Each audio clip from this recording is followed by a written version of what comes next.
Mr. Chadha. Mr. Chadha.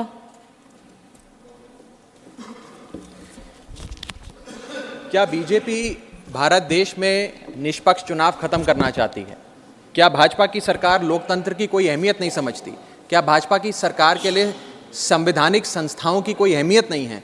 क्या भाजपा सरकार हर संवैधानिक संस्था को अपनी कठपुतली बनाना चाहती है? क्या भाजपा सरकार सुप्रीम कोर्ट के फैसले की कोई सम्मान नहीं करती, उसकी कोई अहमियत नहीं समझती? ये कुछ सवाल हैं जो बिल पढ़ने के बाद मेरे जहन में आए, और वो इसलिए आए क्योंकि इस बिल के माध्यम से ये सरकार चुनाव आयोग को पूरी तरीके से अपने नियंत्रण में लेना चाहती है, यानी कि चुनाव आयोग पे पूर्ण कब्जा चाहती है। मैम, चुनाव आयोग के 3 सदस्य होते हैं, एक मुख्य चुनाव आयुक्त यानी कि चीफ इलेक्शन कमिश्नर और 2 अतिरिक्त इलेक्शन कमिश्नर्स। इनकी चयन और नियुक्ति इस बिल के माध्यम से पूरी तरीके से सरकार के हाथों में आ जाएगी, और वे जिसको चाहें, चाहे वो पार्टी का शख्स हो, यस मैन हो, पार्टी मैन हो, जिस मर्जी को चाहें वे चुनाव आयुक्त बना सकते हैं। चुनाव आयोग की हमारे देश के चुनावों में बड़ी महत्वपूर्ण भूमिका है। किसका वोट बनेगा, किसका वोट कटेगा, ये चुनाव आयोग तय करता है। किस तारीख पर चुनाव होगा, कितने चरण में चुनाव होगा, ये चुनाव आयोग तय करता है। ईवीएम मशीन कहां कहां भेजी जाएंगी, उसका नियंत्रण, उसका मैनेजमेंट, उसका योग, उसका प्रयोग, सारी चीजें चुनाव आयोग तय करता है। तो इसीलिए चुनाव आयोग एक बड़ी महत्वपूर्ण संस्था है इस देश के फ्री एंड फेयर इलेक्शंस के लिए। Ma'am, I will mince no words. This bill is going to destroy one of the few remaining independent institutions in India, that is the Election Commission, and thereby dislodge free and fair elections from India. ये bill 3 व्यक्ति या संस्था का अपमान है। पहला अपमान है सुप्रीम कोर्ट का।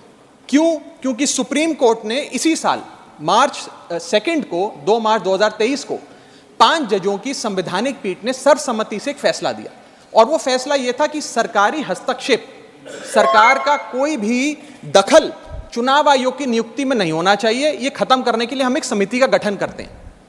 उस समिति के गठन से मुख्य न्यायाधीश को हटाकर एक कैबिनेट मंत्री को डालकर उसका संतुलन बिगाड़ने का काम और सुप्रीम कोर्ट के फैसले को पलटने का काम इस सरकार ने किया, ताकि एक ऐसी व्यवस्था बन जाए जिसमें जो शख्स ये चाहे वही चीफ इलेक्शन कमिश्नर बनेगा। यह इंसल्ट सुप्रीम कोर्ट की इसलिए है क्योंकि इसी साल के दिए गए संवैधानिक पीठ के सर्वसम्मति के 2 फैसलों को इस सरकार ने सदन के भीतर बिल लाकर बदल दिया। पहला था दिल्ली सेवा बिल, जो 8 दिन के भीतर ऑर्डिनेंस लाकर और फिर सदन के भीतर बिल लाकर बदला गया, और एक ये बिल जो 2 मार्च 2023 के सुप्रीम कोर्ट के फैसले को पलटता है और उस फैसले को पूरी तरीके से रिवर्स करने का काम करता है। मैं आपको यह बताना चाहूंगा कि यह सरकार इस बिल के माध्यम से एक प्रकार से सुप्रीम कोर्ट को खुली चुनौती दे रही है कि आपको जो फैसला देना है दीजिए, अगर हमें पसंद नहीं आएगा हम बिल लाकर उस फैसले को पलट देंगे। दूसरा इंसल्ट या अपमान इस बिल के माध्यम से चीफ जस्टिस ऑफ इंडिया का है। सुप्रीम कोर्ट का फैसला कहता है कि चयन समिति के 3 सदस्य होंगे, माननीय प्रधानमंत्री जी, माननीय नेता प्रतिपक्ष यानी कि लीडर ऑफ ऑपोजिशन, और 3rd chief justice of India. इन 3 मेंबरी समिति में से इस बिल के माध्यम से सरकार ने चीफ जस्टिस ऑफ इंडिया को हटा दिया और एक कैबिनेट मंत्री को उनकी जगह बिठा दिया। चीफ जस्टिस ऑफ इंडिया से इतना परहेज कि साफ तौर पे उन्हें इस समिति से हटाने के लिए इस बिल को लाया गया। मैं सरकार को याद कराना चाहूंगा कि समय समय पर इलेक्टोरल रिफॉर्म्स के लिए इस देश में कमेटियां बनी, और अधिकांश कमेटियों ने यह फैसला दिया, ये रिपोर्ट दी, ये सजेशन दिया कि समिति के भीतर चीफ जस्टिस ऑफ इंडिया यानी कि इस देश की न्यायमूर्ति को जरूर होना चाहिए, चाहे वो तारकुंडे कमेटी हो, दिनेश गोस्वामी कमेटी हो, वोरा कमेटी हो, इंद्रजीत गुप्ता कमेटी हो, जीवन रेड्डी कमेटी हो, या फिर इसी सरकार की लॉ कमीशन की रिपोर्ट हो। तीसरी इंसल्ट इस बिल के माध्यम से भाजपा सरकार एक ऐसे शख्स की कर रही है जो व्यक्ति भाजपा का संस्थापक थे, जो व्यक्ति आज भी भाजपा के मार्गदर्शक हैं, जो व्यक्ति भाजपा के भीष्म पितामह के नाम से जाने जाते हैं, वो व्यक्ति जो भारत देश के पूर्व प्रधानमंत्री रहे, यानी कि लालकृष्ण आडवाणी जी, पूर्व उप प्रधानमंत्री रहे। मैम, 2 जून 2012 को, और मैं राज्यसभा के पटल पे इस लेटर को रखूंगा, 2 जून 2012 को माननीय लालकृष्ण आडवाणी जी ने उस समय के प्रधानमंत्री डॉक्टर मनमोहन सिंह को पत्र लिखकर कहा कि चुनाव आयोग की जो भूमिका है चुनावों में बड़ी महत्वपूर्ण है, उसकी नियुक्ति पर एक बहुत बड़ा संदेह, प्रश्न चिन्ह लगा हुआ है, और उसकी नियुक्ति सरकार के हाथ में नहीं होनी चाहिए। और वो लिखते हैं, the present system whereby members to the election commission are appointed solely on the advice of the prime minister does not evoke confidence in the people. keeping these important decisions as the exclusive preserve of the ruling party renders the entire selection process vulnerable and open to manipulation and partisanship.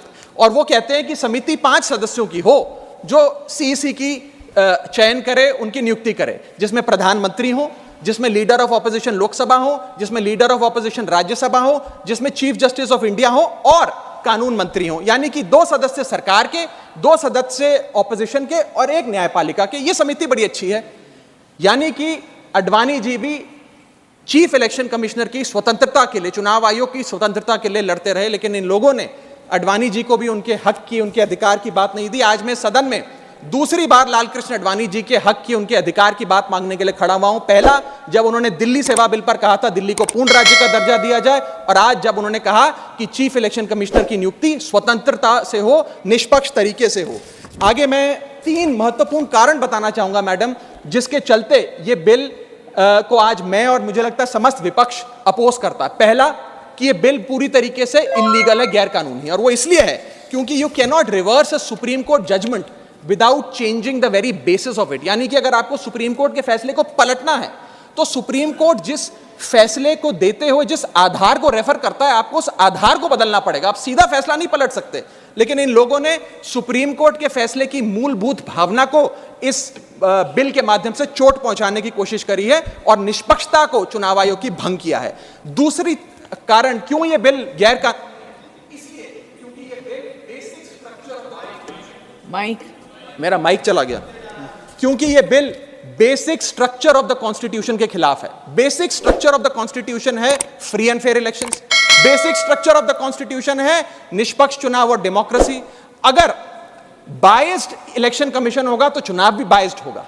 अगर गैर निष्पक्ष तरीके से चुनाव आयोग चुना जाएगा तो हिंदुस्तान में चुनाव भी गैर निष्पक्ष तरीके से होंगे। इसीलिए यह basic structure of the constitution को भी पूरी तरीके से वायलेट करता है। मैम, मैं आगे बताना चाहूंगा कि दूसरा महत्वपूर्ण कारण क्यों यह बिल एक प्रकार से सरकार के हाथ में चुनाव आयोग का पूरा नियंत्रण दे देता है। Why is the selection committee biased in the favour of the government? Supreme court ने कहा 3 मेंबरी समिति होगी जो तय करेगी कि चुनाव आयोग में कौन कौन बैठेगा, प्रधानमंत्री, लीडर ऑफ ऑपोजिशन और चीफ जस्टिस ऑफ इंडिया। इसमें से चीफ जस्टिस ऑफ इंडिया को निकाल बाहर कर एक कैबिनेट मिनिस्टर को इसमें डालकर पूरा नियंत्रण सिलेक्शन समिति का इन लोगों ने बिगाड़ दिया, जिसके चलते आज इस समिति में सरकार के पास 2 वोट हैं। 2:1 से सारे फैसले मेजॉरिटी से सरकार ले सकती है।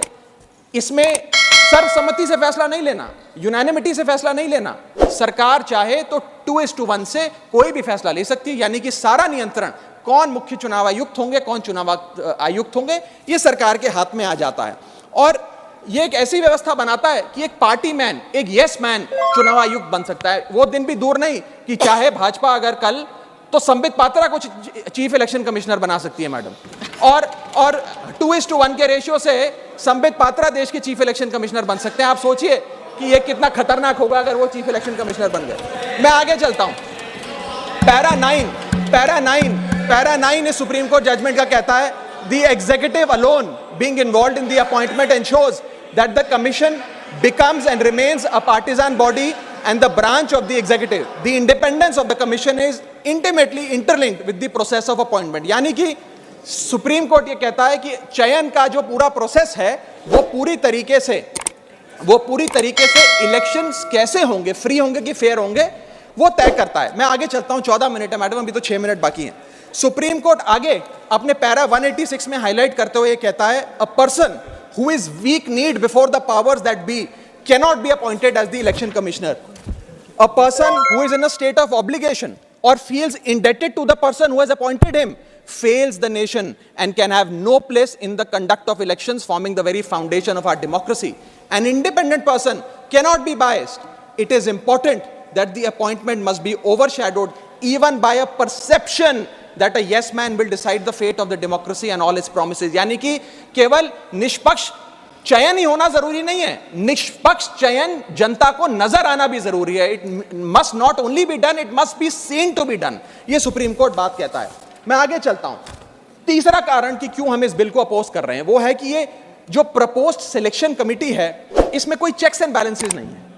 चेक्स एंड बैलेंसेस इसलिए नहीं है क्योंकि सारे फैसले तो सरकार के पक्ष में होंगे, 2 मंत्री सरकार के उसमें बैठे हैं, एलओपी को मात्र फॉर्मेलिटी के लिए इसमें बिठाया गया है, तो एक प्रकार का फिक्स्ड मैच इसमें नजर आता है। अब आप ही सोचिए, 3 मेंबरी समिति है जिसमें माननीय प्रधानमंत्री जी हैं, मान लेते हैं हमारे सदन के लीडर ऑफ ऑपोजिशन मल्लिकार्जुन खड़गे जी उसके सदस्य हैं, और 3rd मेंबर अर्जुन मेघवाल जी कानून मंत्री यहां बैठे हैं वो हैं। अब इनकी बैठक चल रही है, इसमें माननीय प्रधानमंत्री जी कहते हैं कि मैं रमेश नाम के शख्स को चीफ इलेक्शन कमिश्नर बनाना चाहता हूं। खड़गे साहब कहते हैं कि मैं रमेश को नहीं सुरेश को चीफ इलेक्शन कमिश्नर बनाना चाहता हूं।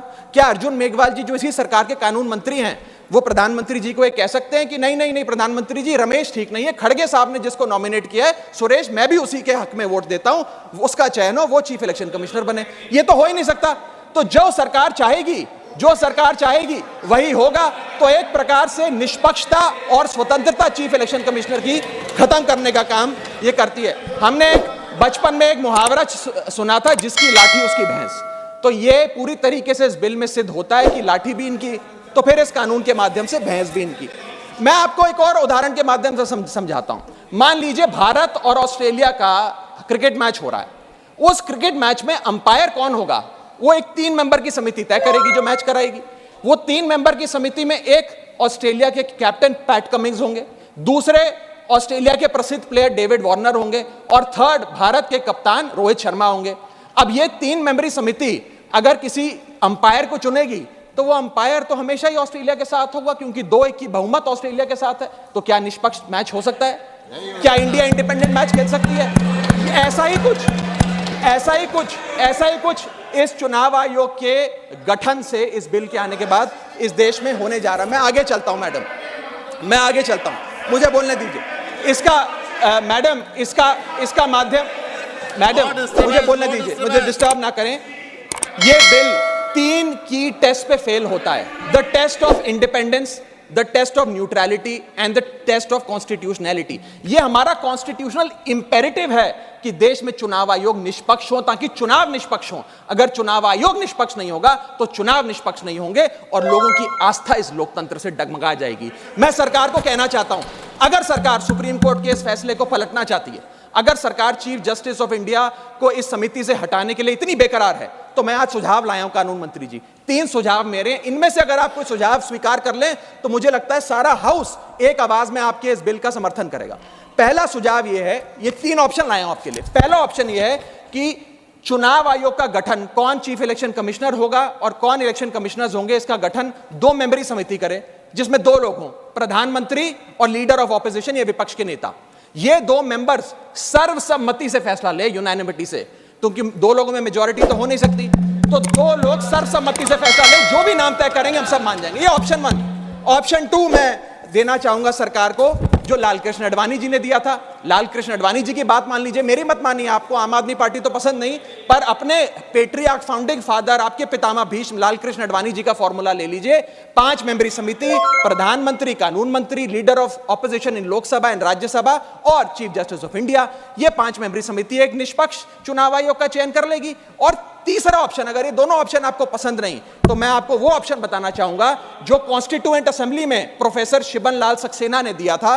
वो था कि जो भी नाम ये चयन समिति तय करे, वो नाम सदन के भीतर लाए जाएं और 2/3 बहुमत लोकसभा और राज्यसभा से नाम पास हो जाए, वो आदमी चीफ इलेक्शन कमिश्नर बन जाए। मैं सकारात्मक बहस कर रहा हूं, मैं ऑप्शन लाया हूं। ये इन 3 ऑप्शंस में से कोई भी ऑप्शन चुन लीजिए, सारे विपक्ष को मनाने की, एकजुट करने की जिम्मेदारी मेरी।